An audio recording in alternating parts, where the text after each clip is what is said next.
This podcast contains the personal stories, opinions and experiences of its speakers rather than those of Breast Cancer Now. You might be planning a trip for 2026, but travel can be complicated when you're affected by cancer. I've just had a brilliant conversation with Fiona Macrae from travel insurance brand Insurancewith, which was developed to support people with medical conditions, including breast cancer. Fiona talked about her personal experience of breast cancer and her personal experience with travel and travel insurance after her diagnosis. One really hopeful thing to come out of the conversation was that, obviously subject to a full medical screening, in many cases you will be able to get travel insurance. So whilst you might have had a progression on your scan, for example, that doesn't necessarily mean that you can't go for that really longed for holiday. So enjoy the conversation with Fiona. Today we're talking about travel, something that becomes even more precious and special when you're living with or recovering from breast cancer. However, travel insurance can be a minefield when you've been diagnosed with breast cancer, and particularly metastatic or secondary breast cancer. Fiona was diagnosed with breast cancer herself in 2005, and she's been living with secondary breast cancer since 2020, so she knows firsthand what it means to be able to travel when you're seriously ill. We're going to be talking about how to get travel insurance, understanding health questionnaires and confusing terminology, and finding the right balance between cancer treatment and quality of life. Fiona, welcome to the podcast. Thank you, Laura. So let's start with some quick fire travel questions. What's your favourite place that you've been to in the last few years? Probably Le Touquet in France. It's easy to get to. Pack the car up on the Eurostar. Food's amazing. Lovely beach. Sounds great. Yeah. What's the one place you go back to time after time? At the moment, it's Le Touquet. We go there probably about 2 or 3 times a year because it's so easy to get to and it's just so lovely. What's the one place you've never been to but you'd love to visit? Oh, that's going to have to be Japan. Oh, yes. And why is it important for people affected by cancer or serious illness to be able to travel? I always say that it helps you forget about your illness. It can be, I find that I'm just Fiona on holiday. I'm not Fiona with cancer. Nobody knows my story and you're just a normal person and you can sort of forget about all of the hospital appointments and things like that. That is so true. I really, really agree with you there. I've been on holidays where I just feel like I've got a little bit of sunshine, a little bit of out of the normal routine, and you just never just walk into the lounge and see a letter, an appointment letter. Yeah. And so there just aren't quite the usual reminders that you're due in hospital the following week or whatever. Yeah, so it's just so important to get away from that. So you, like me, are living with secondary or metastatic breast cancer. You were first diagnosed more than 20 years ago in 2005. Yeah. What was life like before you were diagnosed with the primary breast cancer, and how did you come to be diagnosed? So I travelled a lot, travelled extensively through South America, Guatemala. You know, it was, I spent my life sort of travelling and having a good time. I was a broker at Lloyd's of London, and then I got married and had a baby, and it was probably when I was about 20 weeks pregnant I noticed changes in my breast, and I went to the doctor and no, it's all normal, and just this went on. Then my son was born, and then sort of settling in to be a new mum, and the changes in my breast, and it wasn't a lump, it was a thickening, and I could never breastfeed very well out that breast. And eventually when everything settled down, Cameron, my son, was about 5 months old, and I went back to my doctor. And I think, thankfully, I saw a locum actually, who said, well, actually, I don't know, so I'm going to refer you to the One Stop Breast Clinic at Barts. And I was on a 2-week pathway, and I went there, and I was diagnosed that day. I had Cameron with me in the pram because I honestly thought it was going to be nothing because I'd been reassured for months and months. So that was quite a shock. And then having a 5-month-old baby, dealing with chemotherapy and Yeah, what was that like? Because were you breastfeeding? Did you have to get so I around had that? to stop breastfeeding and then obviously straight onto chemotherapy. Had 6 months of that, and then my oncologist said, okay, that's fine. We're going to have a break now. I think you need to go off, have a little holiday and be a family. Come back. We'll do some surgery and we'll do your radiotherapy. And that's when I discovered I couldn't get travel insurance. So, yeah, and because I hadn't physically had the cancer removed, I found I was uninsurable. Right. And as I understood risk, because I was a Lloyd's broker, I understood risk and I thought, well, yeah, I can see how I'm a higher risk, but I can't see how I'm a uninsurable risk. And that sort of sowed the seed of thinking, actually, there's probably a better way to do this. The questions I was being asked to see whether I could get travel insurance or not just didn't seem to make sense. At the time, they'd ask you, well, how many times have you visited the doctor in the last 12 months? And if it was more than 5, you were uninsurable. And I thought, well, of course I've been to the doctor. I've had cancer. And I've got cancer. We shouldn't be de-incentivized or disincentivized from going to the doctor, right? Yeah, so none of it made sense to me, but I was still sort of dealing with babies, cancer and everything like that. We did go off on holiday with no cover. We were going to the south of France. Again, car, Eurostar. Yeah.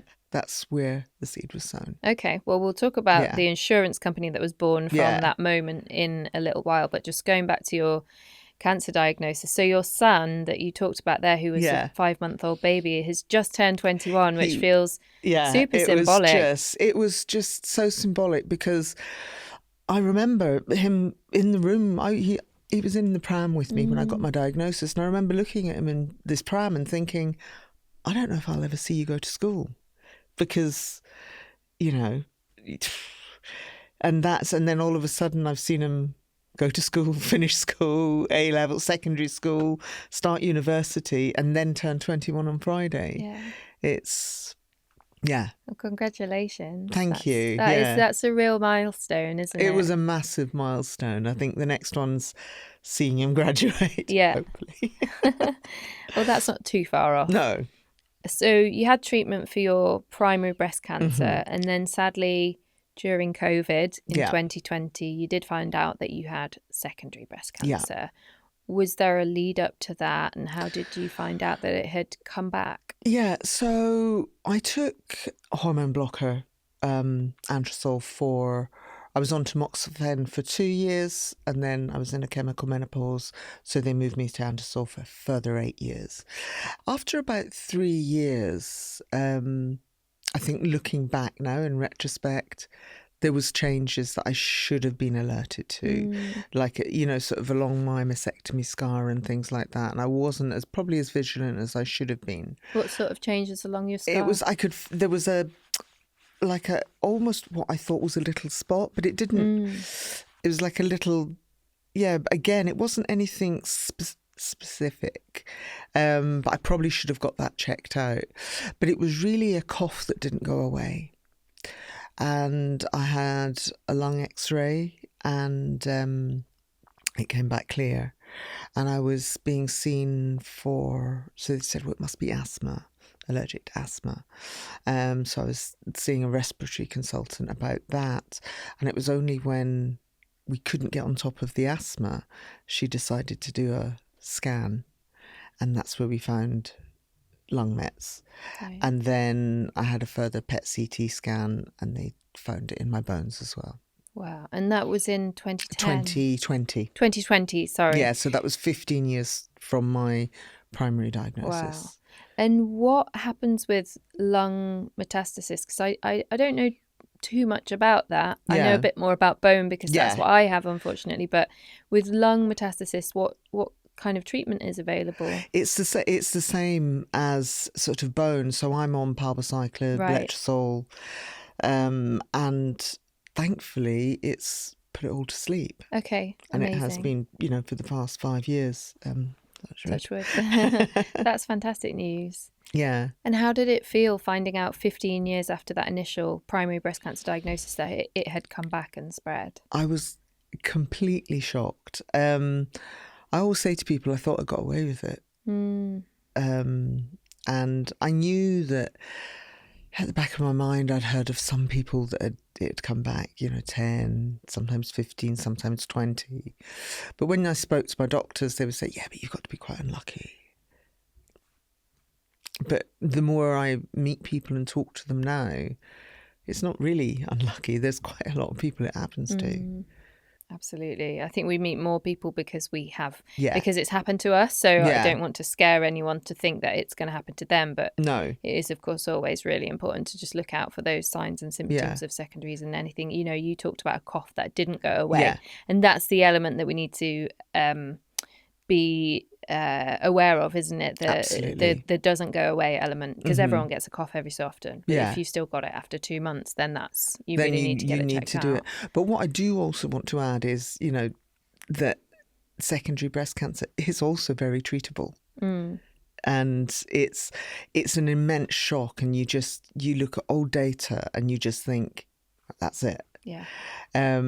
But I think we both know lots of people that have been living long and fulfilling, still working through secondary breast cancer diagnosis. So again, it's treatable, and it's not I think initially I was terrified of going back into the full-on chemotherapy, and it's it's far more targeted now.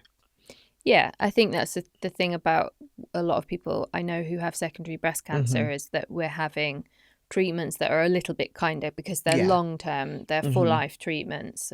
So, people do have chemotherapy, but it's often a later resort than the tablets and injections that we are fortunate enough to, be able to have. Yeah. And how are you now at the moment? I'm doing well at the moment. So, yeah, you live scan to scan. Yeah. But at the moment, I'm well. Yeah. Cancer sometimes propels us to do really interesting, different things. And in your case, you did something quite unique. You set up a travel insurance company. So this was in 2010, in between your primary and your secondary diagnosis. Yeah. You set up the company called Insurancewith. So it's a travel insurance brand rather than a company. Just okay, yeah. Could you explain that then? Because I don't know the difference. So it's an insurance company tends to be somebody that sort of covers the risk. We're a travel insurance brand. Okay. So we have an underwriter that sits behind. So you talked before about when you had primary breast cancer, you seemed to be unable to get insurance. Yeah. So how did that then segue into you starting this brand, and how does the brand work? So I did a lot of research, and as I mentioned earlier, talking about the questions that were being asked to ascertain the risk that I was posing, didn't seem to make sense to me. And I was doing a lot of research about companies that offered travel insurance. And I came across TIFF Group, who I work with Insurancewith. And they asked me, they were actually looking at their own in-house medical screening system. And they asked me to join them, develop a brand, and also on the back of that, develop this in-house medical screening system. So it's actually the screening system behind the brand that makes the difference in the price that you pay. So probably 85-90% of the travel insurance brands that you'll see in the market, including all the comparison sites, all use the same medical screening system. Yeah. So you're not going to get the outcome is not going to be that much different from across all the brands, because the risk analysis is all done under that one medical screening system. So if you're quoted, say, £5,000 with one company using that medical screening system, you're not suddenly going to be quoted £500 with another. Yeah. So to go back to basics for someone who's listening with breast cancer, who needs to get insurance to go on holiday. First of all, why do we need travel insurance? And is it a legal requirement to have it, or is it? No, it's not a legal requirement. But if you travel abroad, say you're travelling to Europe and you've got your European health card, which is called the GHIC now, you will get the same treatment in any of those European countries as a national of that country. And what they pay, you would pay. So it's not always free. So, for example, in Greece, the EHIC wouldn't, or GHIC doesn't cover nursing care. You would have to pay separately for a private nurse. So it's normally expected that the family would come in and feed and wash the patient, so that none of that is covered. In France, for example, you pay for ambulances and things like that. But one thing that is absolutely not covered is any repatriation back to the UK. And a lot of people will say, oh, it doesn't matter, I can get the next, budget flight home. But it's not always as simple as that. And if you're not well enough to get on that flight, or you look like you're not well enough, you might be asked for a fit to fly letter and things like that. Or you might be fit enough to fly, but the airline insists you have a doctor or a nurse escort with you. None of that is covered under those health insurance. So if something does go wrong when you're abroad with your health, that's where travel insurance steps in, as well as the usual baggage delays and things like that. Cancellations. But in my experience, and a lot of people, again, the argument I hear is, well, I'm not suddenly going to need my cancer treatment when I'm abroad. Yeah. And that's exactly right, you're not. But what you will or could get, and because we all are immunocompromised if you're taking any sort of cancer medication, is the likelihood of you picking up an infection or something related to the treatment of your cancer. And if you don't have travel insurance, and if you hadn't declared your cancer, that's not going to be covered under standard travel insurance. Yeah. Because if you exclude cancer from your travel insurance, you're not just excluding cancer and the treatment of it, you're excluding anything that can be related. To the treatment of your cancer. So when I was first diagnosed with secondary breast cancer and I couldn't get insurance, but I had this trip booked to France, I just went to France uninsured after much consideration and knowing that I was feeling really well, not many side effects, and that I also had the GHIC. I just went to France. I thought it was only France. That should be fine. And it was fine. But is that something that someone could do if they really can't get health insurance? Just be aware of the country that you're travelling to in Europe. Understand what the local healthcare is like and what you would be responsible for. But also be aware that how would you get home if you couldn't get on a flight? So France, for example, you're either in the car, would you be able to get on the train? I don't know how strict they are at Gare du Nord letting people back on, if you're visibly unwell. I don't know what they're like. But things like that. So if the worst happened, how would you get home? Consider that. Yeah, exactly. That would always be my advice. So, for example, maybe don't pick a remote Greek island for that uninsured holiday. So just going back, and I'm going to come back to, you were talking about medical questionnaires. I'm going to come back to that.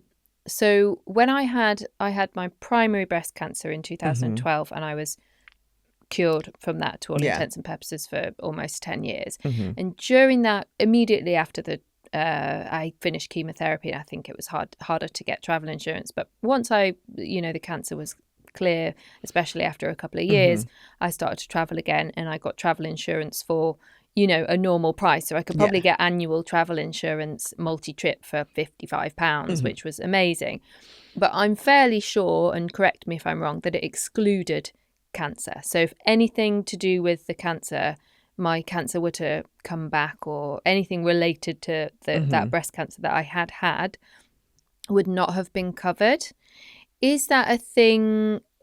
So if someone has had breast cancer, but they don't have secondary breast cancer, and they can go to a normal travel insurance company, would you advise that they do that kind of travel insurance where the health where cancer is No. excluded, or am I thinking of it wrongly? And in fact, I had declared it, but it just didn't affect the cost. It could well be that. So you'd declare it. So if you say you're 3 years clear of your diagnosis, even if you're taking something like tamoxifen or antrazol or one of those drugs, the likelihood that you're going to be charged an additional premium once you're sort of clear of everything other than that drug, that you're going to be charged an awful lot, on top of that, is quite unlikely. You would be able to run that through, comparison site, get a decent price. Yeah. And no matter, you would be able to get a decent price on it. It's really important that you do declare your breast cancer and make sure it's declared, because there are side effects to the drugs that we take, sort of DVTs and things like that. So if you are, and if you don't declare your cancer and you end up with a DVT on holiday, that's not going to be covered. And that's deep vein thrombosis, which can come about from flying. Yeah. So maybe I was misremembering getting treatment, because I'm sure I would have declared that I had breast cancer and was on tamoxifen when I was getting travel insurance. But you're right, it probably just didn't affect the cost. But however, when I was then diagnosed with secondary breast cancer, it was actually in the summer of 2022, and I had a flight. I had a trip booked to France for a week, and my previous insurance had just run out, and I tried everywhere, and the cheapest quote that I could get for travel insurance with anyone was, I think, £1,300 for a week in France, which, is insane. Yeah. And I actually couldn't initially get travel insurance with Insurancewith, and I think that was because, correct me if I'm wrong, I'd only just started my treatments, and whilst nothing might have happened to me related to the cancer, there was every likelihood that I could have had a reaction or something could have happened with the drugs that I've just started. Is that correct? Yeah, so insurance with our medical screening, what we would like to see would be at least 4 to 6 weeks on any new drugs to make sure side effects are managed, because that's what's going to cause us the problems. It's the side effects of the drugs. And we've got to make sure that the side effects are managed. So if you're freshly diagnosed with secondary breast cancer, for example, let's say your case where you found that it had spread to your lungs and your bones, would you be able to insure someone for that, or are you technically uninsurable for that period of 4 to 6 weeks? Until you start, if you're waiting to start a treatment, depending on how well you are, if your bloods are still good, you should be able to get cover before you start that treatment, if you're waiting to start it. But it's that period of once you've started it to make sure the side effects are managed. So it's really about the treatment and the side effects. And the side effects, yeah. That's what would cost money to insure if something happens to you as a result of those side effects, particularly infections and things like that. Infections, if you've got your low blood count and things like that, that can really make you quite unwell quite quickly. And infections take hold very quickly. So you've got to be on top of it and make sure that you understand that. And that's why, we always ask about sort of your blood counts and things like that to make sure that they are.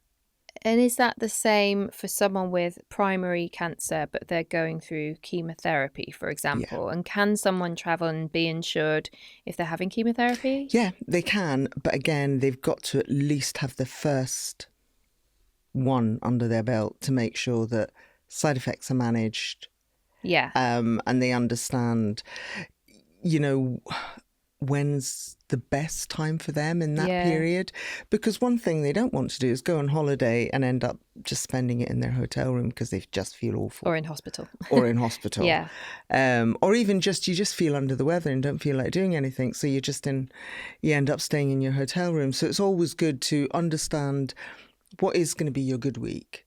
Yeah. And you could, I'm assuming from what you've said, you could go away on holiday abroad before you start chemo, if you were well enough to. Yeah. And should you always talk to your medical team? Absolutely. To get insurance, approval? All insurance.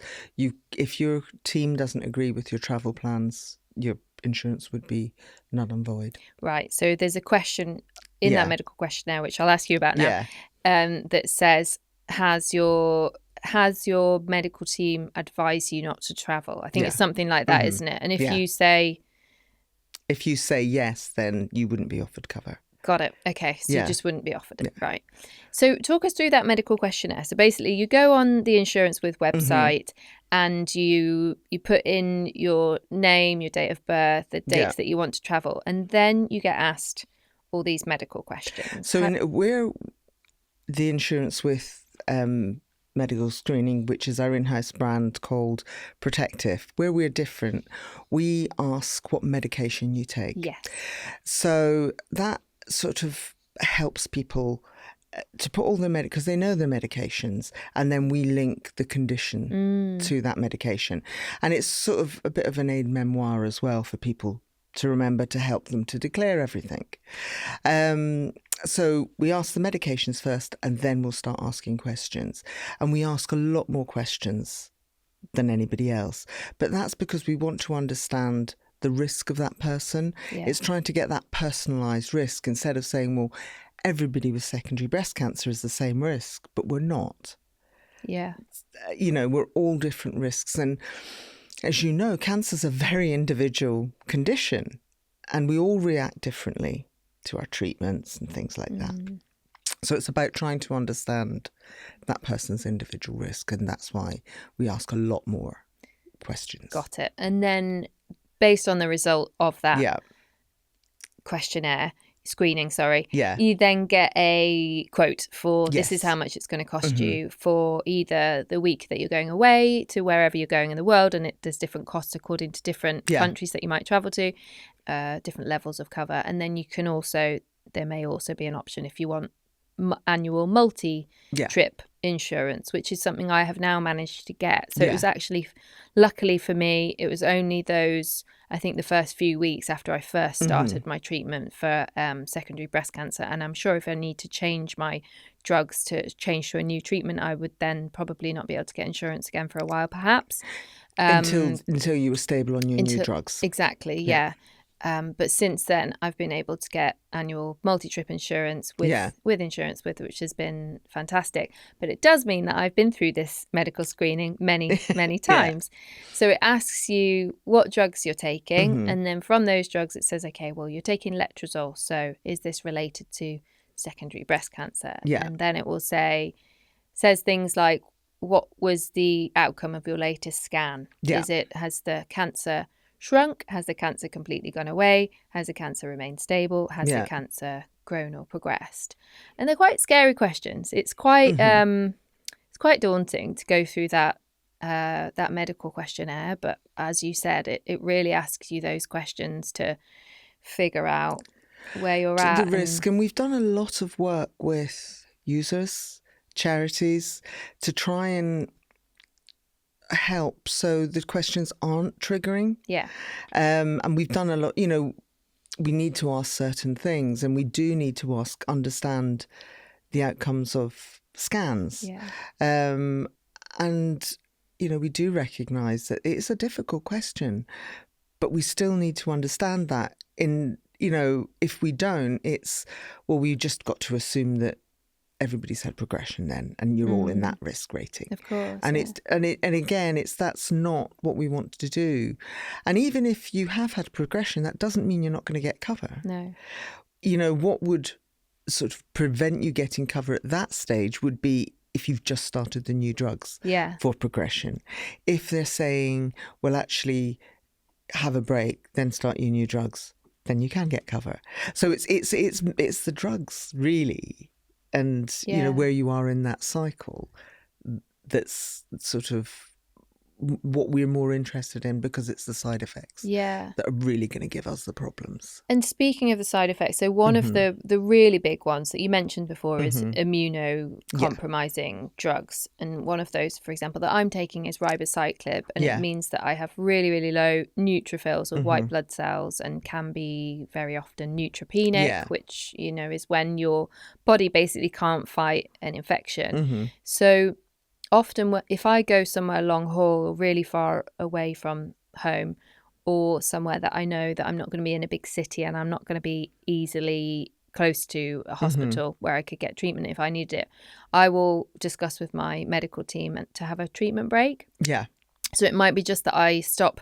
So I take ribociclib for 3 weeks on and then 1 week off, 3 weeks on, 1 week off. And it might be that I just take 2 weeks off or 3 weeks off instead, so that I can go to the other side of the world or wherever it is, enjoy my holiday, knowing that my body is strong enough to fight any infection that might occur. Is that something that I'm not going to ask whether you would advise it, because obviously that's not what you do, but is that approach, I don't know, would you say that that's a kind of... I've done it. You've done it, yeah. And I think it's quite a sensible thing to do. If you want, if that's what you want to do, but you discuss it with your team. Yeah. Your team are the best people. Your medical team are the best people to advise you on that. But it is a sensible approach. But one of the other things that we've got in an Insurancewith policy is something called Air Doctor. So no matter where you are in the world, you register, it comes free with your policy. And it's an app. And say your temperature's up, it's a non-emergency. Sorry, if you've got an emergency, you've got to get to hospital, call the emergency number, and they will advise you what to do. If you've got a non-emergency medical situation, say you've cut your foot on the beach, looks a bit red, your temperature's up, but it's not that up, and you just want a bit of advice. So you can either have a video call with a doctor, or, English speaking, or they can, depending on where you are in the world, they might be able to recommend you go to an English speaking doctor locally, and they can have a look at your foot. They might give you a prescription for antibiotics and things like that. Okay. So there are other things on the policy to support it. But I will stress that is for non-emergency situations. Yeah, if you're worried at all, it's phone the emergency line straight away. And one thing that's really, it's like, it might sound complicated to people, but so let's say if you go on holiday and you break your leg or you have a car crash. Yeah. In the very unlikely event that would happen, some people might say, I'm not going to get insurance because it's really expensive. And then they break their leg and they say, well, that's nothing to do with cancer. So it doesn't matter that I've got cancer because that, me having a car crash and breaking my leg or whatever is completely unrelated. But actually, almost everything can come back to cancer, can't it? Because it might take you longer to recover from that car crash because of the cancer treatment. You might get an infection, and the reason that it would take you longer to recover would be because of the cancer treatment. So actually everything can be related back to your cancer, because the treatment does affect your whole body. Yeah. Particularly if you've got bone mets, is that bone weaker because you've got bone mets? Right. Is it near to where your bone met is? Yeah. But even if you don't have bone mets and you break a leg, it's, if your treatment gives you low neutrophils, then your healing is just not going to be as quick as somebody that doesn't have that. And then again, it's about repatriating you back home. That would take longer because you've got to be well enough to get into the air ambulance, because that's, that's still, you still got to be sort of well enough for them to be able to transfer you. Yeah. So basically you always need to have insurance. You do, yeah. 3 years ago, I did quite a lot of reading about this because I was so confused about the insurance situation after having secondary breast cancer.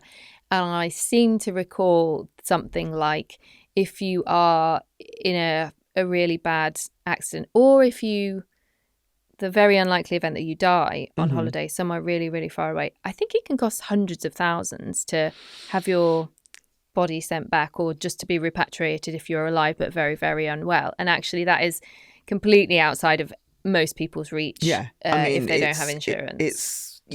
Every summer you see GoFundMe pages for people that have gone abroad and have been taken ill, and they've either not declared a medical condition, so their insurance is null and void, or somebody hasn't taken out insurance and they've fallen from a balcony. And, every summer there's something in the papers, and it's people are funding to try and get their family member back home, because it's, you know, an air ambulance from Europe, and don't quote me on this, but you're probably talking about, you know, 40 odd thousand pounds. Wow, yeah. So it's not, you know, it's not loose change. And if you're talking US, it's or South America or wherever, then you're talking hundreds of thousands. And then you've got to pay for the medical care before you even get there to that stage. Yeah, absolutely. And just going back to neutrophils and neutropenia. So, you know, someone like me who always has dips and, you know, it's a kind of a roller coaster of neutrophils over the course of the month, and your medical screening asks about that. Like, can you go away with when you're neutropenic? What's the advice? It's not advisable to do that. If you know you're neutropenic, it's not advisable. And if you spoke to your team, they would probably say you shouldn't go. What we do ask is, has your treatment been delayed at all because of your bloods? So normally, you know, with our treatment, you have your week off, your bloods come back up. So at the moment, I'm sort of running to the end of my treatment cycle. My neutrophils are probably bouncing around 0.9, 0.8 at the moment. But I know when I have my week off next week, they'll go back up to over 1. And so then you can have your treatment. So I think if your treatments had to be delayed, that's what we want to understand. If you're not bouncing back after your break, that would be the question that we're asking. But if, you know, if your team were seeing that you were low all the time, they probably wouldn't give you the okay to travel either. But if you were going to the south of France, let's say, in your car or on the Eurostar or whatever, and you knew your neutrophils were usually around 0.9, say, would you still travel, or would you say it would be better to have a treatment break? I would then probably talk to my team and say, I'm going away. Will I stop taking my tablets early? And sometimes it's only even stopping your tablets a couple of days beforehand. Yeah. But again, you've got to discuss it with your team. They know you best. They are the ones that see your bloods and understand that. And I think it's very much the balance, because, you know, this for us with secondary breast cancer is for life. Yeah. And so you want to be able to go on holiday with your family or your friends or whoever and have a good time and have that moment where you forget about cancer. And I think for me, it very much depends on, because I have letrozole is kind of the backbone of my treatment, and letrozole doesn't cause you to be neutropenic. No. And so when I go on holiday, wherever it is, I'm still always taking the letrozole, and that one doesn't, you know, it gives me side effects like hot flushes, but hot flushes aren't life-threatening.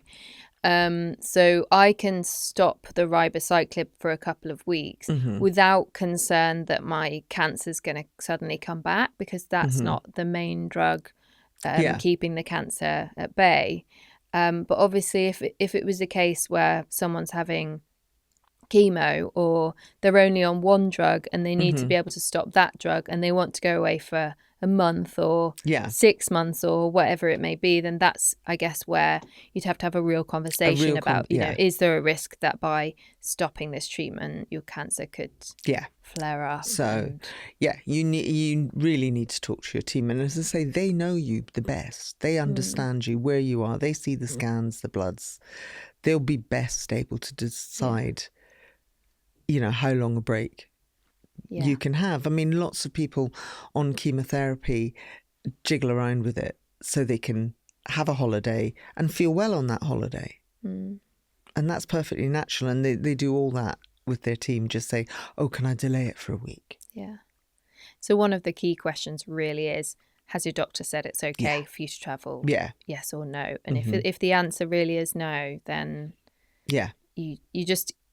you can't get insurance. So no, and that's a market thing, because it's everybody would say no to that, because you know, they know you best, and you've got to listen to that. I mean, as much as everybody wants to get on holiday, you've got to listen to them, but then have that conversation. You know, how can I get, you know, what can I do to get into position that you would give me, or you know, or where would you recommend I travel to? It might be, well, actually, maybe just get the train over to France. We'd rather you didn't fly. things like that. Yeah. And can flying be more of a risk to our health?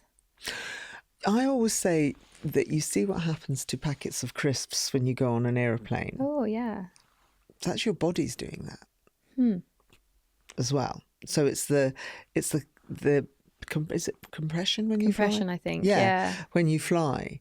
So it is still quite, even on a fit body, it's a lot. So, and our bodies are doing an awful lot, Yeah. and it can really take a toll on the body, on your body, and you can sometimes come off a flight feeling quite unwell. Yeah.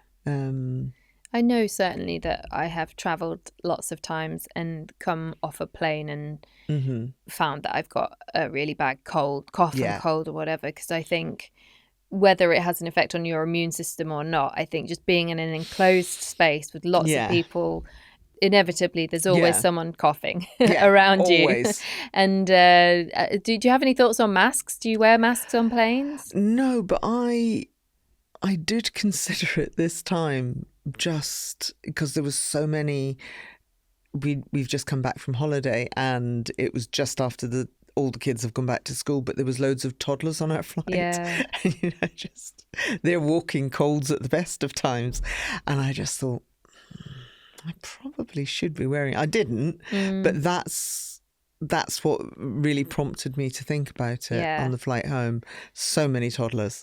One thing I always do is, hand gel. I always have hand gel, and I've been carrying hand gel for long before the pandemic. Since I had chemo 13 years ago, I've always had hand gel. But I also take wipes, and I get as soon as I get on a plane, get my wipes out. I wipe down the tray table and the arms of the chair, and maybe just like the front of it. And if it's a long haul flight and I've got the TV screen on the back of the plane, then I'll wipe all that down and stuff. And I think just a little bit of that, Yeah, I do that too. Helps. I don't, it's just, we've just got to be so careful with germs. And again, it's, the minute I come in from being outside or being on the bus or being on the tube, wash my hands, try not to put my hands anywhere near my mouth if I haven't washed them after being on the bus or the tube. And as soon as I can, I wear my gloves. So you're holding on to everything. Yeah. If we're travelling within the UK, do you still need to get travel insurance, or is it just for abroad? You don't need to, but if it depends on the cost of your holiday. So, for example, you might be renting a cottage in Cornwall, and they're not cheap, but your health depends on that holiday happening. And say you're taken ill before you go away, and you need to cancel that. You might have lost all your money on that expensive cottage in Cornwall, but that's where travel insurance would kick in. But normally in the UK, if you've got an annual travel insurance policy, you're covered provided you've got 2 nights pre-booked accommodation. Okay. So it's automatically covered under an annual travel insurance policy. But if you were to take out a single trip policy, then you can do it for 1, 2 nights, whatever you want within the UK. Okay. But also, say you lived in the north of Scotland and you were travelling down to this cottage in Cornwall, and you're taken ill, travel insurance would help you get back up to your local hospital and things like that. Okay. So it's always useful, and it's not as expensive as trying to get travel insurance for abroad, because there's no medical costs because it's NHS. So it's mainly cancellation costs and things like that would be covered for there. And on that note, at what point should you book your travel insurance? So it's always advisable to book as soon as you book your holiday. Yeah. However, depending on where you are in your cancer treatment, it might not be possible. So, particularly if you're booking now for next summer, because you've got kids and you want to get the cheapest holidays, we might not be able to cover you until 2 months before you travel, just depending on, say, if it needs to be a specialist medical screening. We can only cover 12 months in advance. Okay. And can you get the cover, but then if anything changes, let's say, for example, if you need a surgery or if your drugs change during the period in between booking your trip and going on your trip, what do you do then? You just need to phone and update your medical records. Now, it might be that you charge an additional premium because the risk has changed, or in some circumstances they might say, well, actually we can't cover you anymore, but the cover that you would have the cover to cancel the holiday and get your money back. Right. Okay. Because of the cancellation's there, but we just can't cover you to travel anymore. Yeah. Okay. Depending on what's happened, but you just make a claim on the cancellation aspect. And if you are a person going through cancer treatment and you want to travel with others, for example, your partner or your children, dependents, do you put them on the same policy? You need to get their insurance through Insurancewith as well? It's always advisable, if the travel depends on you, and if you're not going, the holiday's not happening, everybody should be on your policy with your condition declared. Because if they had, say, travel insurance with the bank and you can't go because you've picked up an infection, for example, you'd be able to cancel and get your money back. But because your cancer hadn't been declared on the bank policy, they wouldn't be able to make a claim. Even if you paid for the holiday, say you paid for everybody to go on holiday, you would only get your portion of that back. Yeah. And lots of people seem to get a bit confused about that. They think that, well, actually, I'm the one with cancer. I've declared my cancer. I've paid for everybody to go. So I've got everybody covered under my policy because I've paid for it.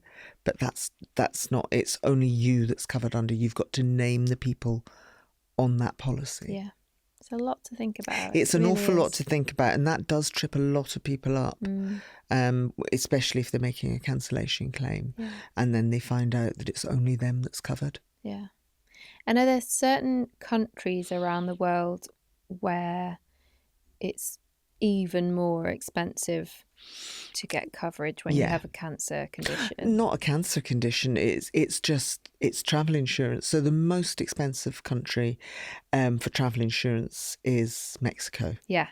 Then we go step down from Mexico is Canada, America, Caribbean. Yeah. That's the second most expensive.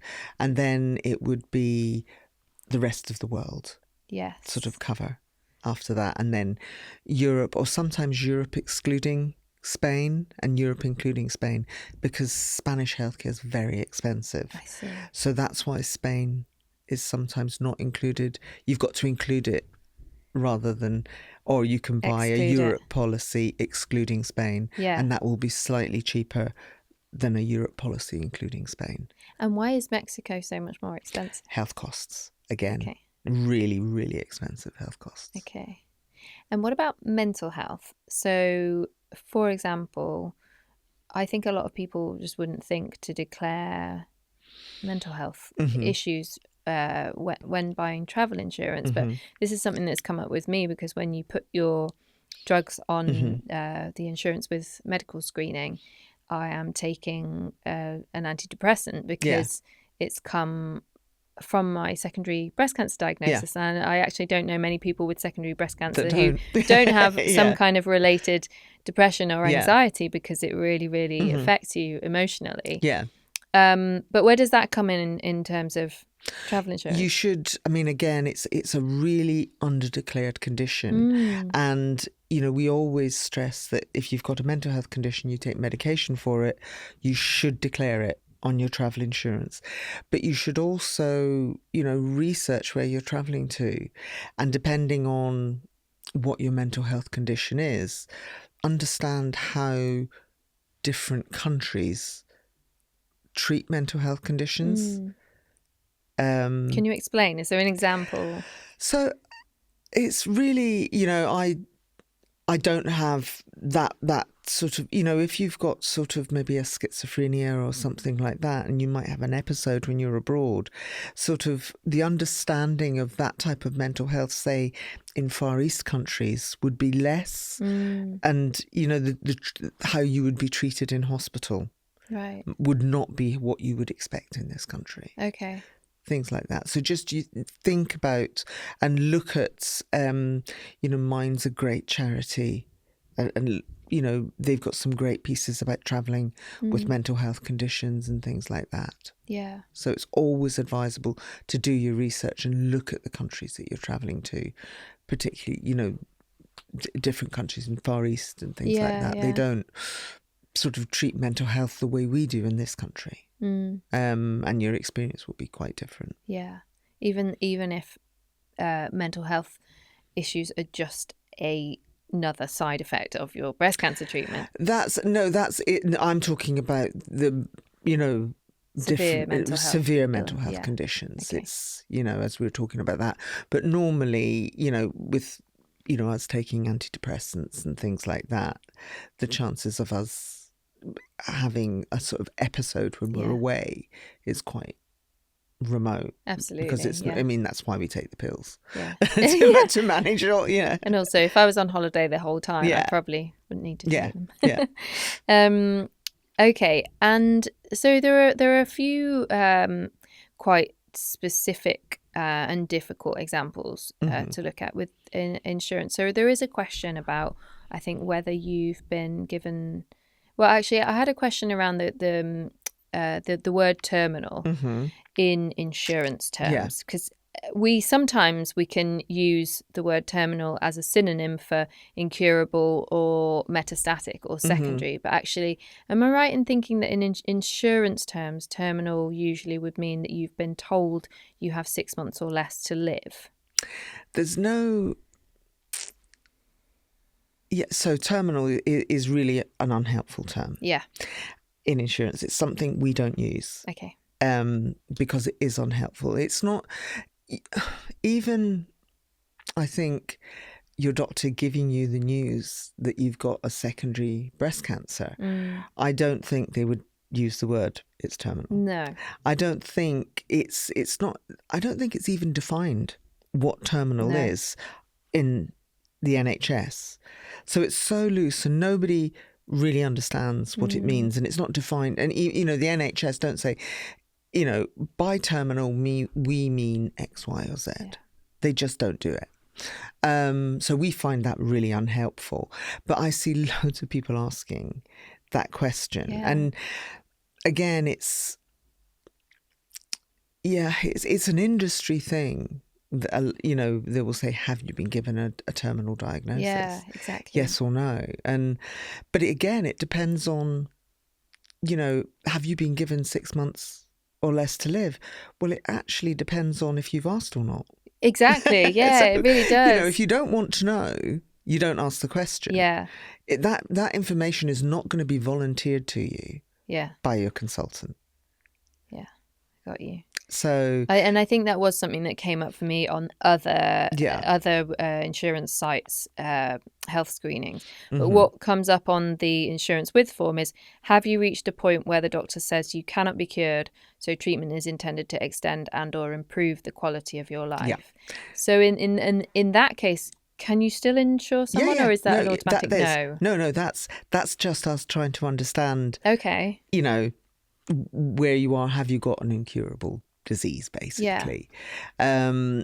And that's us asking that question. So you would answer that, and then there would be the next question after that it would go to, I believe, is it would ask, have you been given less than 6 months to live? You haven't asked, or no. Oh, okay. And even if you've been given less than 6 months to live, that doesn't mean you're not going to get cover. Right. But what we would probably want at that stage would be push that through to our one-to-one screening, where you'd speak directly to a member of our medical screening team, and they'd just ask a few more questions.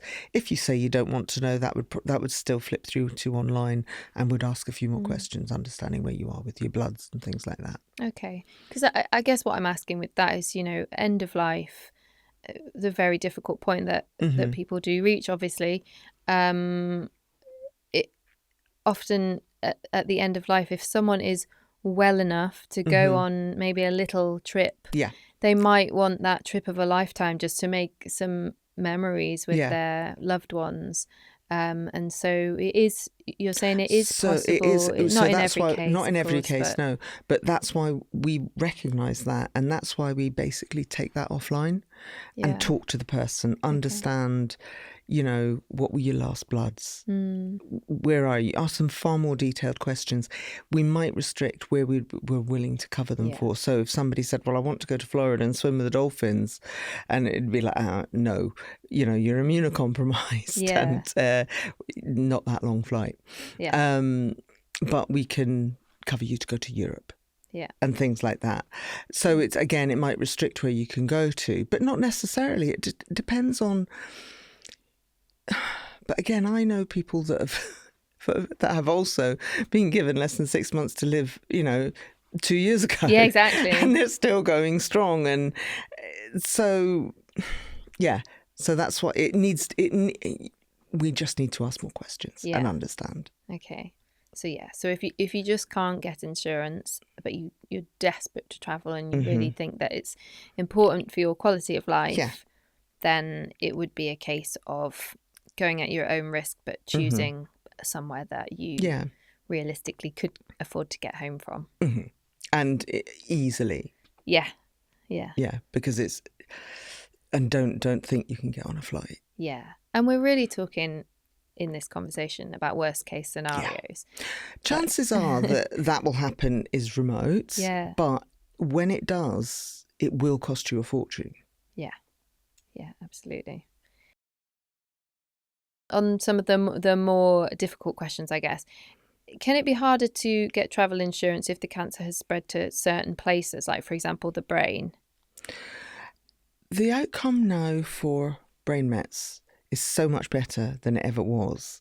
So what we would ask if somebody's had saber knife, radiotherapy, gamma knife or surgery, we would say 12 weeks. So you can't travel within 12 weeks of having those treatments? No, we wouldn't look to cover. And is that because of side effects? Yeah. Okay. Again, make sure all the swelling's down. Again, you know, we are, although having said that, we are actually consulting with a brain cancer charity, and we've done some workshops with them, and we're looking to understand whether 12 weeks is still appropriate. Because, as I said, the outcomes from these treatments, particularly gamma knife and saber knife, is so much better than, say, whole brain radiotherapy was. And even, you know, the way the treatments are changing, you know, is 12 weeks still appropriate? So we are in a consultation process at the moment to say whether it's still going to stay at 12 weeks or whether we can reduce it down. I really love that about Insurancewith, that, you know, there's a human behind it and there are other humans behind it, obviously, on your team. And you do things like that consulting. Like, it's not just we'll have a certain policy that's 12 weeks and we'll leave it that way forever without review. No. You're really thinking about it. Sophie and the team that run Protective, they are always looking at ways, they're always researching to see, are our rules still appropriate? Because cancer treatment just moves so quickly. The outcomes are getting so much better for people with cancer. But we as insurers have got to recognise that as well and act appropriately. And that's what Sophie and her team do at Protective. And, you know, and that's why, as I say, we work with lots of charities and user groups to understand how we ask the questions, but also the answers to those questions and outcomes of treatments. Yeah. And just talking about those 12 weeks. Yeah. So surgery is not just brain surgeries, but any surgery. Any surgery, we're looking at 12 weeks. Yeah. So I had a surgery a couple of years ago, and I was booking a holiday for 8 months ahead. Yeah. So the surgery was in the January and I was booking a holiday for August. But because I was booking the insurance when I would book the holiday, it said, have you had surgery in the last 12 weeks? And the answer was yes, but it wasn't going to be the case in August when I was going to be going on the holiday. So I couldn't get insurance, or it was much more expensive. Yeah. I can't really remember, but are there ways around that? Like, should you wait? That would be the cancellation risk. Right. So because the 12 weeks hadn't passed, we weren't sure how all that would, you know, has it healed? Is it going to heal properly? Got it. And things like that. So if ended up not healing very well, Yeah. and you couldn't go on that holiday, then that's the cancellation expense. So it's that cancellation risk at that point. And can you book your holiday and your insurance before your surgery, knowing you're having surgery? Or do you have to say, I'm going to be having surgery and... Yeah, so they would want to know the outcome of the surgery. Yeah. Okay. So we will cover certain conditions while you're waiting for treatment. Yeah. So if the surgery's after your holiday, then that's okay. Of course, yeah. But if the surgery, if you're booking your insurance and you're having surgery before you travel, or anything before you travel, we would want to know about that. You know, even if you're starting radiotherapy, chemotherapy, we wouldn't be able to do that if that's happening before the holiday. Okay, yeah. So basically, the thing that really affects insurance in all cases is anything that's new. So a new surgery, a new drug that you're starting, or any new side effects potentially. And that's not to say that any of those things will stop you from getting insurance, but they all need to be declared. Yeah. Basically. So what we're looking for is stability, not necessarily stability in the cancer, but stability on your treatment. Yeah. So that's stability. Everything's managed. Yeah. Yeah. It's stuff that you just would not know as a regular person, perhaps going through cancer treatment and wanting to book a holiday. You just wouldn't. You just don't want your understand holiday, that all and there of is those... you've got so much that you've got to understand. Yeah. All you want to do is do something nice, like book a holiday, but unfortunately, it's complex. Yeah. Some people diagnosed with breast cancer might want to try something like once in a lifetime kind of thing, like a high adrenaline, skydiving, skiing, whitewater rafting, or something like that. Are there additional things that you need to consider if you getting insurance for cancer treatment if you want to do something like that? So some of the stuff that you've just mentioned there, we wouldn't be able to cover under Insurancewith. There are policies that would cover that, but they might not cover your cancer. And that's the sort of trade-off sometimes. We do cover skiing. You just need to make sure you take out a winter sports cover. Unfortunately, those specific policies that do those adrenaline junkie type holidays probably wouldn't cover the cancer. Yeah. I think the films, the movies and the TV shows have a lot to answer for, because they make us think that when someone is diagnosed with cancer, they book a holiday and they do a skydive and they do all these crazy things, and they never think about the fact that you've got to get travel insurance for all these things and all the logistics behind it. Can you travel abroad if you're having a clinical trial? Yes, absolutely. And that lots of people seem to think that they can't. No, they can absolutely travel abroad. What we ask about, the reason we ask about clinical trials is the bit that's not covered is if the trial says, oh, we're moving the date, and it's the date you're on holiday, we won't cover for cancellation, because your trial date's been moved. Got it. Or if you're on holiday and your trial says, actually, we need you to come home because we want to check something, none of that's not covered. So any curtailment or cancellation of a holiday due to trial dates moving is not covered. But because you're on a trial drug doesn't mean you're not covered. Okay. And what about people who are working and need business travel insurance? So perhaps and like, let's say, for example, if I've got annual multi-trip travel insurance and mostly it's for holidays, but might have go abroad to a conference or something. Is that all one and the same, or do you need separate insurance? So normally under a general travel insurance policy, you can go abroad for business, provided you're not actually doing manual work. Yeah. So for conferences and things like that's covered. But if you're actually doing manual work or things like that when you're abroad, that is the responsibility of your employer. Okay, got you. Well, I've drilled you with all those practical, technical questions, but on a cheerier note, Insurancewith donates loads of money to amazing charities, including cancer charities. Can you tell us a bit about that work and why it's important to you? Yeah, so when I was first diagnosed, I wouldn't have been able to get through my cancer with a baby and no family support on the ground when we lived in London without the help of charities. So when we were setting up Insurancewith, it was really important to me that we had a facility to be able to donate to charity. So for every policy that's sold, we donate £1 into the Insurancewith charitable fund, and we donate that to various different charities. Over the years, we've donated over £250,000 to charities, mainly cancer charities. Lots of charities come to us for support for events that they're putting on, and we donate money to them for that. So it's something, that's one of the proudest things, that I think we do with Insurancewith, the support that we give to charities. And it's like supporting the charities that support our customers. Yeah, fantastic. It's really important to us. Well, thank you for doing that. Yeah, it's fantastic to see as well. And do you have any practical tips for anyone travelling with breast cancer not related to insurance? So, for example, I always take the compression socks, the hand gel, the wipes. I sometimes even take a thermometer just to see if I've got a temperature. Yeah, I mean, all of that is great advice. One of the things I would stress, and a lot of people forget about, is depending on the drugs that you take, particularly if you take opioid painkillers, check they're legal in the country you're going to. Wow. If they're not, doesn't mean you can't take them. There's just a bit more form filling to do. All the information's on the Foreign and Commonwealth website. Yeah. But always check that, particularly if you take Oromorph. So I quite often travel with Oromorph because of my bone mets. I don't take it all the time. I only take it for flare-ups, and I can't remember the last time I took it.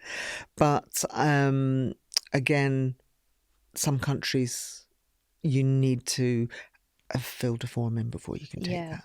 Yeah, that's really good advice. That's my top tip, because we do travel with an awful lot of drugs. Yeah, I've had a couple of my things that I always do are I always put all of my medication in my hand luggage. Yes, because if your checked baggage goes AWOL, then you've lost all your medication. That always stays with me. Losing your clothes. I also travel with my acupuncture needles because I do self-acupuncture as taught by the NHS. And I'm always like, where do I put my acupuncture needles? They're just like tiny little sealed needles, but those I always put in the hold luggage. Yeah, because if you're taking them on a flight, so it's a bit like people that inject insulin. Yeah, they've got to let the airline know that they're travelling with needles. Yeah, or anything that requires an injection. Of course, yeah. You need to let the airline know. My other top tip, actually, talking about airlines, is fit to fly letter. Yeah. You might. I always have one as a matter of course, because I don't know how I'm going to feel when I rock up at the airport. So I might be having a day when my bone mets are flaring, I'm in a bit of pain, and I need a bit of assistance at the airport. And there'll be some airlines, if you ask for assistance, they'll say, yep, that's fine, but have you got fit to fly letter? Right. So it's always handy to have, because you just don't know if you might be asked for it if you ask for assistance. Yeah. So it's always handy to have. And I would always ask for that at least 2 to 3 weeks before I'm going away. Yeah. Just to make sure, because it can. Yeah. You can normally get that from your GP. Your breast care nurse will be able to do it for you. Yeah. But give them plenty. They won't be able to do it overnight. Yeah. I just had I don't think it was an official fit to fly letter, but I just had my oncologist write Laura is safe to go to. Yeah, wherever. Something like that. Even if your breast care nurse, just something. If you ask for assistance, the airlines can ask for fit to fly. Got it. Yeah, and then one final thing that I think sometimes you can get is you can ask your medical team if there are any drugs that you can take as a just in case if something happens. So like a general antibiotic. But I think that they're not really supposed to do it. But, no, some will give you that, but some will say no. Yeah. But again, one of the good things about the Insurancewith policy is the air doctor. So if you do have an infection, they can write a prescription for you. Yeah. And you can get that filled, because it is mainly the antibiotics for infection. Yeah. Or they might advise you to take prophylactic antibiotics when you're travelling, depending on where you're travelling to. And of course, almost all of what we've talked about today is very much just in case. Yeah. We're just protecting ourselves in case anything happens on holiday. But the majority of holidays go without hitch, and we're there to have a lovely time. Yeah, and it can be frightening after the conversation we've just had.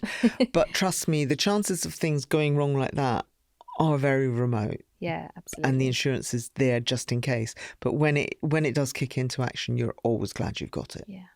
How do people find Insurancewith and get that quote? What's your website? So it's insurancewith.com. So you can get a quote online. If you've got any issues, there's a call centre. You can book a call with us if you don't want to wait in a call queue, because it can get really busy, particularly, sort of this time of year, the phones. But there's an option for you to book a call for somebody to call you back. Brilliant. And if people stay on until the end of this episode, we're going to put a 20% off code as well that our listeners can apply to get that discount. So I'd like to finish with the question we're asking everyone on this podcast. Okay. Breast Cancer Now's vision is that by 2050, everyone diagnosed with breast cancer will not only live, but be supported to live well. What does it mean to you to live well? It means everything to live well, to, as we discussed at the beginning, to see my son graduate. I want to be able to see him get married. I want, to see his children, but be well enough to enjoy it. But I think because I've been living with cancer for 20 years, I have seen the change in the treatments coming along. And as my oncologist says now, we laugh at what we gave you 20 years ago. Because it's just come on in leaps and bounds. And I think, gosh, in another 20 years, we'll nearly be at 2050. Where will we be? Yeah. I think, I definitely think we'll get there. Yeah, and fingers crossed people will be able to travel and enjoy their lives with breast cancer on the sidelines, as it were. Yeah, and it's just another chronic condition that people live with. Yeah. Fiona, thank you so much for joining us. Thank you for all the wonderful wealth of information and for everything that you do with Insurancewith as well. Oh, thank you. It's been a pleasure. To help provide you with further choice if you're looking around for travel insurance, Fiona has provided us with a discount code for Insurancewith. Just go to the show notes in this episode and you'll find that discount code there. If you enjoyed this episode of the Breast Cancer Now podcast, make sure to subscribe on Apple Podcasts, Spotify, or wherever you get your podcasts. The more people we can reach, the more we can get Breast Cancer Now's vital resources to those who need them. You can find support and information on our website, breastcancernow.org, and you can follow Breast Cancer Now on social media at Breast Cancer Now. Thank you for listening to the Breast Cancer Now podcast.